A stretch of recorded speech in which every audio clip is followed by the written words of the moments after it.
महर्षि उड़िया बाबा को भी एक उपासक ने प्रश्न किया था कि महाराज जी, मन कैसे रुके? तो उड़िया बाबा ने उत्तर दिया, नियम पालन से। यदि हम नियम पर दृढ़ रहें तो मन हमारा क्या कर सकता है? नियम तो परमात्मा देखता है। हम लोग नियम पर दृढ़ नहीं रहते, इसी से हमारे देश की दुर्दशा है। संध्या वंदन तक का नियम जाता रहा है। भजन करने के लिए नियम की बड़ी आवश्यकता। हाँ, बड़े नियम की आवश्यकता है। तो जैसे प्रातः काल से सायंकाल तक की हर व्यक्ति की अपनी एक दिनचर्या होनी चाहिए। ऐसा नहीं कि आज हम 4 बजे उठे, कल 7 बजे उठे, पर फिर मन को आप कंट्रोल नहीं कर पाएंगे।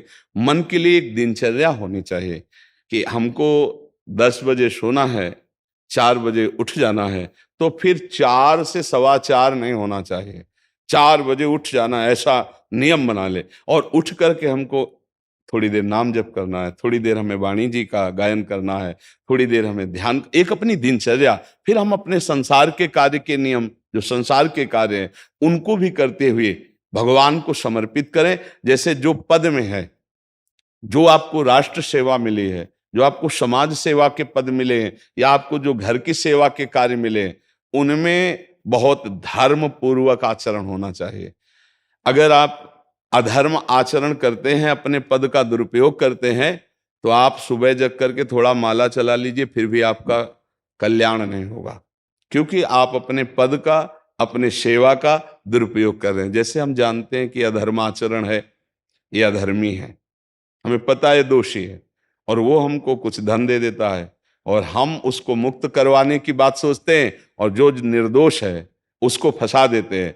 अब तुम चाहे जितना माला चलाने की कोशिश करो या दान पुण्य करो, वो तुम्हारा अधर्म आचरण, वो अधर्म का धन तुम्हें सतमार्ग में नहीं जाने देगा। नियम लेना चाहिए कि जिस पद में है, जिस धर्म में है, जिस कर्तव्य में है, चाहे कुछ भी हो जाए, हम अपने कर्तव्य से विमुख नहीं होंगे। जितना जप महान है, उतने कर्तव्य महान है। दोनों बातें समझना है। जब माला फेरा और इसके बाद बेईमानी, अधर्माचरण, इनका कोई नियम नहीं है कि हमें कैसे चलना है, तो वो माला काम नहीं कर पाएगा, क्योंकि उसका तभी सत्य भाव माना जाएगा माला जपला जब धर्माचरण है। धर्माचरण नियम से। बोले वो बड़े कट्टर नियम वाले हैं, उनको घूस नहीं, आप उनको भयभीत करके नहीं काम करवा सकते, प्रलोभन में काम नहीं करा सकते।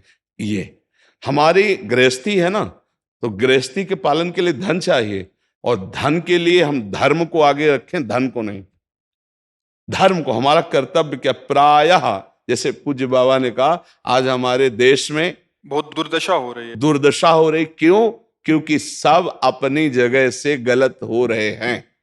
अगर अपनी जगह हम ठीक रहे तो हमारी दुर्दशा नहीं होगी, हमारा भजन कम होगा, लेकिन हम धर्म से चल रहे हैं तो हम विजयी होंगे। हम भगवान को प्रसन्न कर सकते हैं, क्योंकि हमें जो कार्य मिला है वो भगवान का ही कार्य, सृष्टि भगवान का कार्य। जैसे नए बच्चे कुछ वकालत पढ़ रहे थे, तो यहाँ के प्रश्न किया था कि हम जानते हैं कि वो दोषी नहीं है, हम जानते हैं कि वो दोषी है, पर दोषी हमें पैसा दे रहा है, तो हम वकालत पढ़ी इसीलिए, हम उसको जिताएंगे, तो क्या कोई पाप है? तो उनका खुला पाप है। बोले नहीं, हमारी कोई ऐसा कंपनी दो, ऐसा कुछ बोले कि हमारी कंपनी को ये सिखाया जाता है, तो हमको तो ये करना ही होगा, अगर नहीं करेंगे तो हमारी वकालत का मतलब क्या रहा? तो नहीं, वकालत का मतलब अधर्मी को मुक्त करवाना नहीं है। वकालत का मतलब अधर्मी के सबूत एकत्रित करके उसको दंड दिलवाना है, और धर्मात्मा को मुक्त करवाना है। अब इसके लिए आपके पास अर्थव्यवस्था अगर कमजोर भी है, तो धर्म व्यवस्था आपकी पूरी है। धर्म व्यवस्था ठीक है तो परिवार स्वस्थ रहेगा, सुखी रहेगा, भगवान आप पर प्रसन्न रहेंगे। अच्छा, फिर हमने तर्क रखा कि जैसे आपकी बहन के साथ कोई गलत व्यवहार करे, आपको पता है, और वो आपको 10 लाख रुपया घूस दे, तो क्या आप उसका पक्ष लेंगे? नहीं। तो फिर दूसरी बहन के साथ किया है। अब यहां विचार करना है ना, अपने भाई का अगर कत्ल किए हो, मुझे पता हो कि ये दोषी है, तो क्या हम पैसे से उसको मुक्त करने देंगे? लगेगा कि जान की बाजी लगा देंगे, और तुम्हें हम, ऐसे ही एक गरीब आदमी की किसी ने हत्या की है, तो आपका पक्ष बनता है। पर यह ज्ञान कहां मिलेगा? बिना अध्यात्म के ये ज्ञान तो मिलेगा नहीं। ज्ञान तो इस बात का मिला कि कैसे पैसा कमाया जाए। अच्छा, वो पैसा यदि अधर्म से आया है तो आपकी दुर्दशा कर देगा, आपकी बुद्धि भ्रष्ट कर देगा। तो जो बाबा कह रहे हैं कि आज हमारे समाज की बड़ी दुर्दशा हो रही, उसका कारण यही है कि हमें अध्यात्म का ज्ञान नहीं, हमें धर्म का ज्ञान नहीं, और बड़ी बड़ी गलतियां हो जाती है। बिल्कुल पता है आदमी निर्दोष है और हम धन के प्रभाव से उसको दंड दे देते हैं। वो दंडा भगवान जब आपको पलट कर देंगे तो आप सह नहीं पाओगे, उसका परिणाम बहुत बुरा होता है। तो इसलिए समाज को चाहिए अपने अपने कर्तव्य का पालन करते हुए एक नियमावली बना ले। जैसे कुछ दुकानों का नियम होता है कि वहां फिक्स रेट होता है, नहीं होता? वहां ये नहीं चलेगा कि कसम से कहते हैं कि तुम्हें हम अपना जान करके कि 100 रुपया मीटर ये मिला है, हम बिल्कुल मुनाफा नहीं ले रहे। नहीं, झूठ क्यों बोल रहे हो?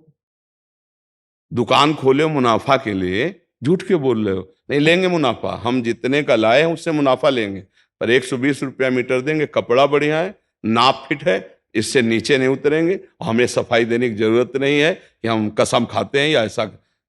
हम जानते हो ये बिजली है, दुकान है, नौकर लगे हैं, तो इसका मुनाफा लेने के लिए दुकान खोलें, कोई दान करने के लिए तो नहीं।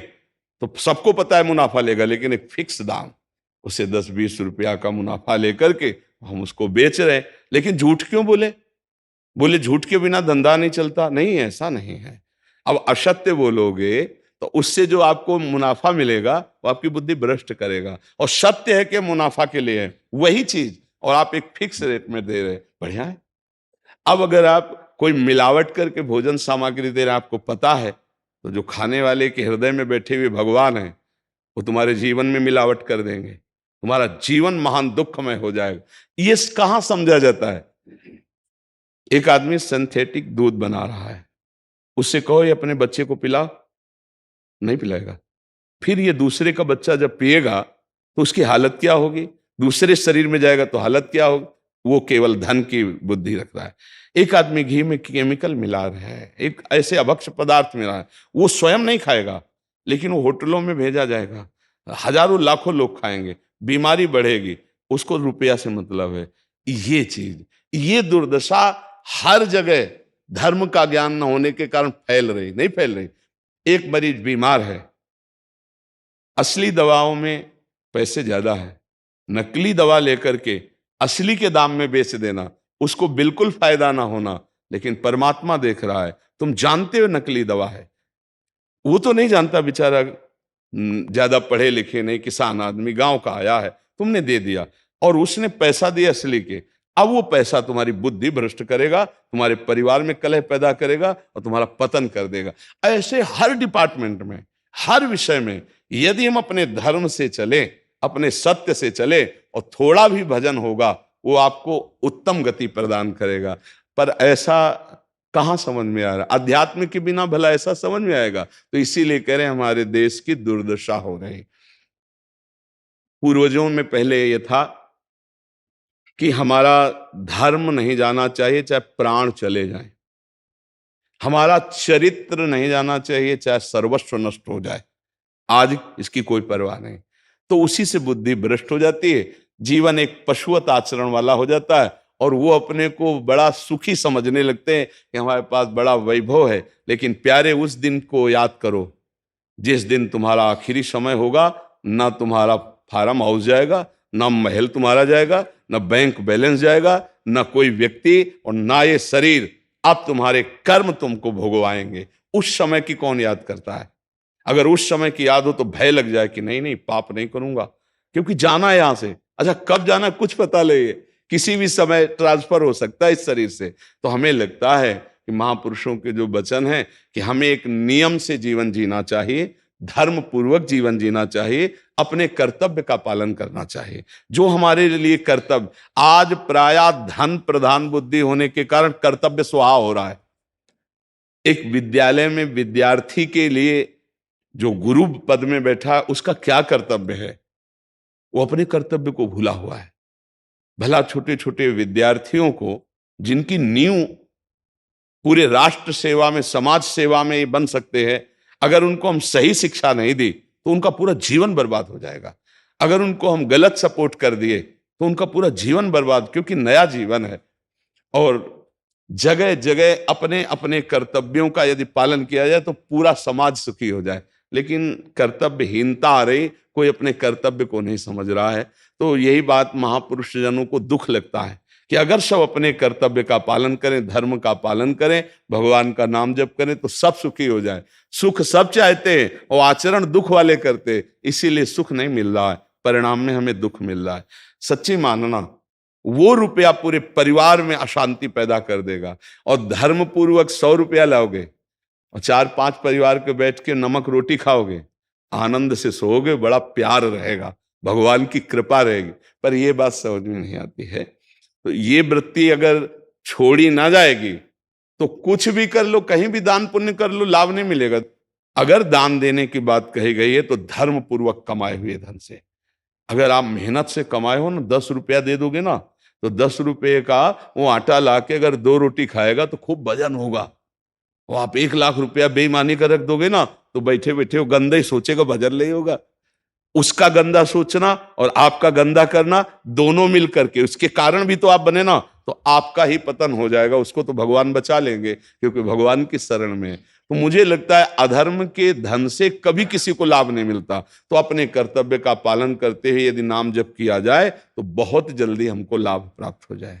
बहुत सुंदर, मतलब ये चर्चा होती है, अगर आप लोग इसको धारण कर लें तो निहाल हो जाएंगे। सच्ची कह रहे, ये जो बातें हैं ये बहुत सुंदर जीवन को पुष्ट करने वाली हैं, पर आप धारण कर लें तो बात है। नहीं नहीं तो जैसे लाभ दिखाई दे रहा 50,000, तो ये बातें भूल जाओगे, ये बातें अच्छी नहीं लगेंगी। हे यार, बहुत बढ़िया काम घर में आएगा, पर हमारी ये बात ध्यान रखना, वो 50,000 घर में अशांति पैदा कर देगा। सच्ची मानना, आप धर्म से चलना, धर्म से चलोगे तो भगवान तुम्हारी रक्षा में रहेंगे। अधर्माचरण, देखो कैसी कैसी घटनाएं होती हैं। बढ़िया कार है, फिल्मी गाना लगाए चल रहे हैं, और वो एक्सीडेंट हुआ, आग लग गई, बाहर निकल ही नहीं पाए, वो अंदर ही जल गए। क्या हुआ? ये करोड़ों रुपए की कार भूंज दिया तुमको अंदर ही बैठाल के, धू धू करके आग लग गई, अंदर जल। ऐसे जलना चाहते हो या भगवान के आनंद में चिंतन करके शरीर छोटे हो फिर दाह संस्कार हो ऐसे कि सब लोग भगवान के नाम का कीर्तन करते ही जा रहे, फिर आपका अंतिम संस्कार वहां जीवित जल गए? क्या हो सकता है? एक एक पल तुम्हारे कर्म का हिसाब होगा, एक एक सेकंड का। ऐसे कर्म करो कि हमारा अच्छा हिसाब हो, बुरा हिसाब। ये मत समझो कोई देख नहीं रहा, वो देख रहा है जिसको हिसाब करना है, वो देख रहा है। उसके लिए कोई वकील या किसी सबूत की जरूरत नहीं होती, वो सर्वांतर्यामी आपके अंदर बैठे ही देख रहा है। तो सदैव जैसे सत्संग सुन रहे हैं, तो अगर हाथ जोड़ के प्रार्थना है, थोड़ी भी बात मान लोगे तो आप सच्चे सुख के मार्ग में चलने लगोगे। नहीं तो भाई बहुत गंदी हवा चल रही है, माया की बहुत गंदगी ऐसी फैल रही, कलिकाल है ना, कि ये बातें किसी को पसंद नहीं आती। वो बात बताओ कि हम कितना रुपया कमा ले, कैसे कितने भोग भोग ले, और वो अध्यात्म में नहीं है। आपको सच धोखे में मत रहना, अध्यात्म में है। जितना आप धर्म से चलोगे उतना सुखी होगे, और लोक में है जितना धन मिल जाएगा उतना सुखी माना जाएगा। लेकिन वो सुख नहीं है, वो चंद मिनट के लिए हाइलोजन की तरह जलेगा, फ्यूज हो जाएगा।